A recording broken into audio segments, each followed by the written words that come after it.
इसी के साथ कार्य का 106 में आचार्य भगवान कहते हैं, एक और आत्म प्रशंसक जो अपनी आत्मा की प्रशंसा करता है, अपने कुल की प्रशंसा करता है, अपने गण की प्रशंसा करता है, आचार्य भगवंत कहते हैं वो तो खाने के लिए जी रहा है, वो साधु नहीं है। ये मैं नहीं कह रही हूँ, जिसको भी शंका हो रेणसार की पुस्तक उठा करके देख लेना, ये शब्द उसमें लिखे हैं, मेरे मन के शब्द नहीं हैं। आचार्य कुंद कुंद स्वामी कहते हैं, पर की निंदा स्व की प्रशंसा सर्वथा वर्जनीय है, अनुचित है, कभी भी उचित नहीं है। पर निंदक आत्म प्रशंसक केवल खाने के लिए जी रहा है, वो साधु सम्यक्त से विहीन है। आज कहते हैं 106वीं कारका में, पापी कौन होता है? हम किसे पापी कहते हैं?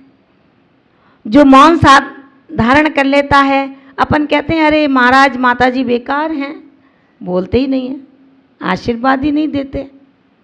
याद है ना, आज आचार्य भगवंत कहते हैं, हे श्रावक आप सुधी हैं, ज्ञानी हैं, मनीषी हैं, रोज मंदिर जाते हैं, श्रावक श्रेष्ठी हैं, श्रावक रत्न हैं, समाज रत्न हैं, लोग आपके पीछे जय जिनेंद्र करते रहते हैं और आप मूँछों पर ताव दे करके उनकी जय जिनेंद्र ले लेते हो। आचार्य भगवंत कहते हैं, सुन ले पापी कौन है? चम्मठे मन सिलब लुद्धो सुन हो गज्जये मुनिम दिट्ठा, जह तह पाविठो सो धम्मिठम दिट्ठा सगी यठो, जह तह पाविठो सो धम्मिठम दिट्ठा सगी यठो। कौन है पापी, कौन है पुण्यात्मा? आचार्य पद पर सुशोभित होने के बाद जो शिष्यों को गले से चिपका करके रखता है, स्वगण का नहीं पर गण के शिष्यों को भी जो अगवानी करने जाता है, आचार्य भगवंत कहते हैं कौन है पापी? रे सुधी श्रावक ध्यान से सुन, जह जैसे चम्मट्ठी, चम चर्म, अट्ठी माने अस्थि, जैसे चर्म अस्थि मस लव लुद्धो, ऐसे मांस के टुकड़े का लोभी, सुणहो यानी कुत्ता, मुनिम मुनि को देखकर, डिट्ठा देखकर, गज्जदे भौंकता है, गरजता है, चिल्लाता है, तह वैसे ही पाबिट्ठो जो पापी जीव है, सो यानी वह, सगी अट्ठो स्वार्थ बस, धम्मिट्ठ धर्मात्मा को डिट्ठा देख करके गज्जये भौंकता है, चिल्लाता है, गरजता है, गाली गलौज करता है। कौन है पापी? कौन कह रहे हैं ये हम नहीं कह रहे हैं, हम नहीं कह सकते ये बात है। ये आचार्य भगवंत कहते हैं जिन्होंने साक्षात सीमंदर स्वामी के दर्शन किए थे, लेकिन उन्होंने कभी मंच पर बैठ कर के ऐसा ढिंढोरा नहीं पीटा।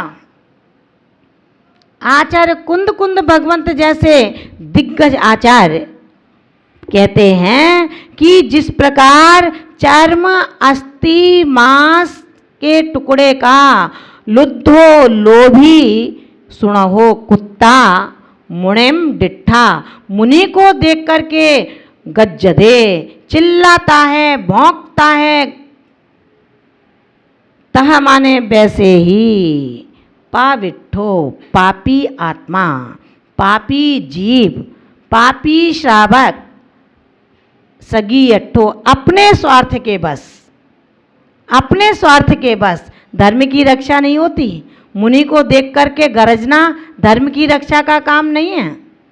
अपने स्वार्थ के बस धम्मिट्ठ है, धर्मात्मा को दिट्ठा देख करके गज्जये भौंकता है, चिल्लाता है, गरजता है, कलह करता है, संघर्ष के लिए तैयार रहता है। कौन है पापी? समझना श्राप को। आचार्य कुंद कुंद भगवंत यदि साधु को अनुशासन की रस्सी से कर्षण करते हैं तो वो श्रावक को ढील नहीं देते।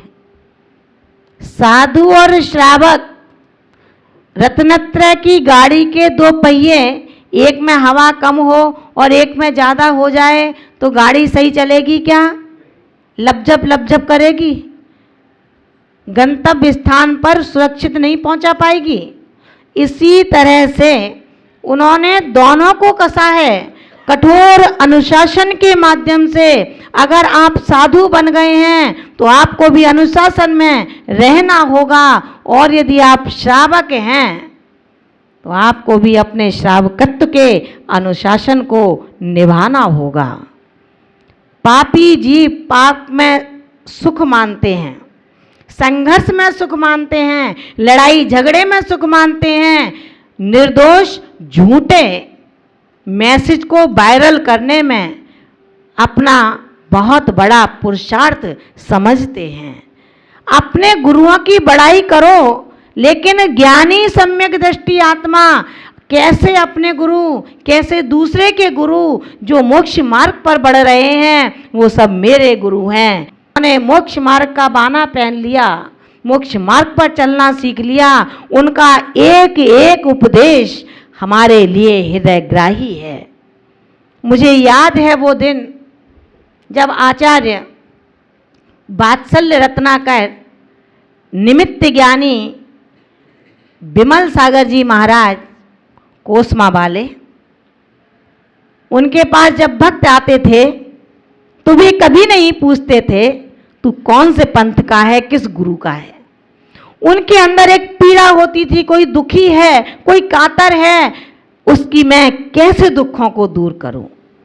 और देखते ही कह देते थे कि अरे तू तो इसलिए आया है, जा एक माला फेर कर आ और तेरा काम हो जाएगा। मुझे याद है वो दिन जब पूज्य माता जी का संग पदमपुरा में गया। आचार्य विमल सागर जी महाराज का संग विहार करने वाला था। संगपति जो उनके संग के थे, तमाम श्रावकों के साथ उनका विहार बड़े ऊर्जावान स्थिति में चल रहा था। सारे सामान बन चुके थे। आचार्य श्री अपने संग के साथ में पदमपुरी मैन मुख्य द्वार पर खड़े थे। जैसे ही पता लगा कि विशुद्धमती माता जी का संग आ रहा है, महाराज कहते हैं अब मैं उससे मिल करके जाऊंगा। धन्य है वो तपोनिष्ठ आचार्य विमल सागर महाराज। बेशक आज हमारे बीच में नहीं है, लेकिन उनकी सरलता की गाथा हम आज भी उनके बीच में गाते हैं। उनकी वात्सल्य की गाथा उनके ना रहने पर भी यह युग युग तक जिंदा रहेगी। माता जी को दर्शन नहीं करना था। माता जी ने निवेदन करवाया अपने संघस्थ शिष्यों के माध्यम से कि यदि अनुकंपा हो जाए तो एक दिन और बिहार रुक जाए, मेरे भी दर्शन हो जाएंगे। आप सच मानना, कहीं झूठी बात नहीं है। आचार्य विमल सागर महाराज जो हमारे बाबा कहलाते थे, हम उनको बाबा कहते थे, वात्सल्य ऐसा था। उन्होंने कहा कि सारा बिहार, पूरा संघ आज यहीं आहार करेगा, बिहार नहीं होगा जब तक मेरा दर्शन गणनी आर्य का विशुद्धमती नहीं कर लेगी। धन्य है वो आचार्य का वात्सल्य। उस वात्सल्य को आज ये आंखें ढूंढती हैं। कहाँ सो गया वो वात्सल्य? विमल वात्सल्य के गुणों की गाथा आज कौन सा युग नहीं गा रहा। युग युग का बच्चा बच्चा दोहराता है, उनके अवसान को आंसू बहाता है अपने युगल लोचनों से। ऐसी आत्मा का कभी अवसान नहीं होना चाहिए था। क्या वो अजय अमर नहीं बन सकते थे? कहाँ गए वो विमल चरण, उनको याद करती है दुनिया। आचार्य भगवान कहते हैं, ऐसे आचार्य एक नहीं। अगर भरत सागर जी की कहानी कहें तो उनके अंदर भी वात्सल्य की कम आभा नहीं थी। तपस्वी सम्राट आचार्य सन्मत सागर जी को याद करें तो वो भी आज हमारे बीच में नहीं हैं, जो अपने भक्तों के साथ साथ दूसरों के भक्तों का भी ऐसे ही ध्यान रखते थे जैसे अपने भक्तों का ध्यान रखते थे। ऐसे वात्सल्य से सुशोभित मुनि संघों के मानो वो ही राजहंस थे, मुनि हंस थे, जिन्होंने अपने गण की गणना नहीं करी थी वरन पर गण को भी अपने गण में मिलाना सीखा था। आचार्य भगवंत कहते हैं, पापी जीव पाप में सुख मानते हैं, अपने भोगों में धर्मात्मा जीव कहीं बाधक ना बन जाए, कहीं त्याग की बात कह करके मुझे इस पाप से ना निकाल ले। स्वार्थ बस उसको देख करके अंट संट बोलना शुरू कर देते हैं। हे भव्यात्मन, चूंकि आपके अंदर भी भव्यता मौजूद है, लेकिन सुदीर्घ संसारी होने की वजह से उस सिंहराज की तरह, उस भील की तरह, महाराज श्रेणिक का जीव जब खदिर साथ भील था, याद है ना उसकी कहानी। ये श्रेणिक महाराज वो ही हैं जो 84,000 वर्ष बाद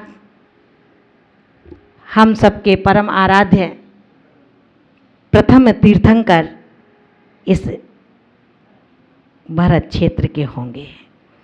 ये वो ही तीर्थंकर होंगे जब खदिर साल भील की पर्याय में जैसे ही दिगंबर तपोधन को देख करके गुर्राए थे, चिल्लाए थे, तरकस में कमान को कसा था, पत्नी भीली ने कहा, स्वामी रुको, इनको मारो मत, ये जैनों के देवता हैं, ये भगवान बनेंगे, इनको मारने से काम नहीं चलेगा, अनंत पाप का बोझ आपके सिर पर लद जाएगा।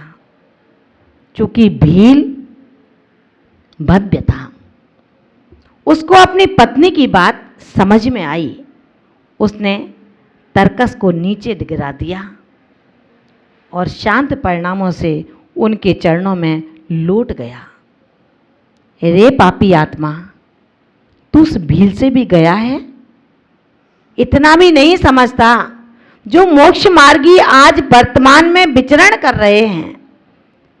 ये भगवान महावीर के शासन को, उनके आचरण पर अपने आचरण को उतार रहे हैं। इसमें क्या भेद, ये मेरे और ये तेरे? तो भगवान महावीर के परिवार को खंड खंड करना चाहता है। खुद तो बना नहीं उस परिवार का सदस्य, और जो बने हैं उनको अलग अलग। कोई कहता है महाराज माता जी बड़े संग आपके हैं, इनको छोटा छोटा कर लो। अरे तेरे परिवार तेरे हाथ में ना रहे, तेरे बच्चे अलग अलग हो गए तो तू इन साधु संघों के शिशु साधुओं को भी छिन्न भिन्न करना चाहता है। आचार्य भगवंत कहते हैं, गुरु अपने मुख से कहे अपने उन शिष्यों को पैरों पर खड़ा करने के लिए, तो उनका कहना तो सही है, लेकिन श्रावकों का कहना, उनके भक्तों का कहना सर्वथा अनुचित है। उनको कभी ऐसी शिक्षाएं शिष्यों को और गुरुओं को नहीं देनी चाहिए। कहा गया है, सत्पुरुषों का चारित्र निर्दोष होता है, सत्यशील ही उनका प्राण होता है।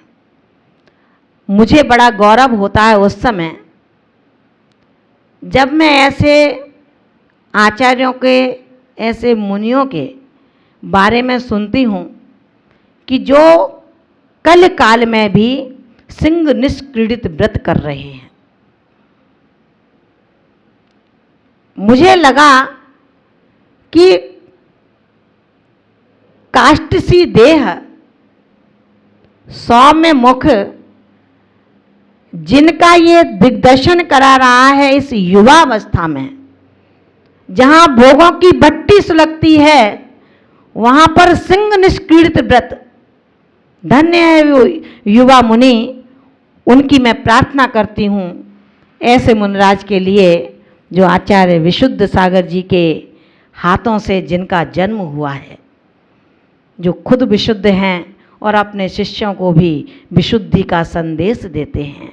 मुझे गौरव है उन गुरुओं पर जो अपने वात्सल्य के माध्यम से संग में यदि समाधि हो रही हो और उनको ये पता लगे कि एक छपक की इच्छा है, मैं जिन लिंग के दर्शन करके अपने प्राणों का विसर्जन करूं, और वो उसको सुनते हैं तो न प्रकृति को देखते हैं, न शरीर की स्थिति को देखते हैं, झटपट दौड़े चले जाते हैं। वो कोई और नहीं, हम सबके आराध्य आचार्य पुष्पदंत सागर जी महाराज, जो पुष्पगिरी पर अभी विराजमान हैं। हमारे संघ के अंदर जब आर्य का विनीतमती माता जी अपने अंतिम श्वासों को ले रही थीं, उन्होंने अपनी भावना जताई कि मेरी इच्छा है कि मेरी समाधि के समय दिगंबर संत भी हों, जिनवाणी का रसपान चल रहा हो, गुरु माँ के साथ पूरा श्रमणी संघ विराजमान हो। और ऐसा ही हुआ। पुष्पदंत सागर जी महाराज ने जैसे ही सुना, तीव्र घनघोर वर्षा के बीच में जो स्वयं शुगर के पेशेंट हैं, दौड़े चले आए और उन्होंने सहानुभूति दिखाई, 24 घंटे तक संबोधन दिया और उस आत्मा के परिणामों को जो विशुद्धमती माता जी की शिष्या स्वयं में विशुद्ध थी, उनको परम विशुद्धि से भर दिया। महान भावों, इसे कहते हैं वात्सल्य। उन वात्सल्य के धनी सभी आचार्य महाराजों की मैं अपने मन वचन काय से वंदना करती हूँ, जिनके अंदर दूसरों के रक्षा करने का श्रेय है।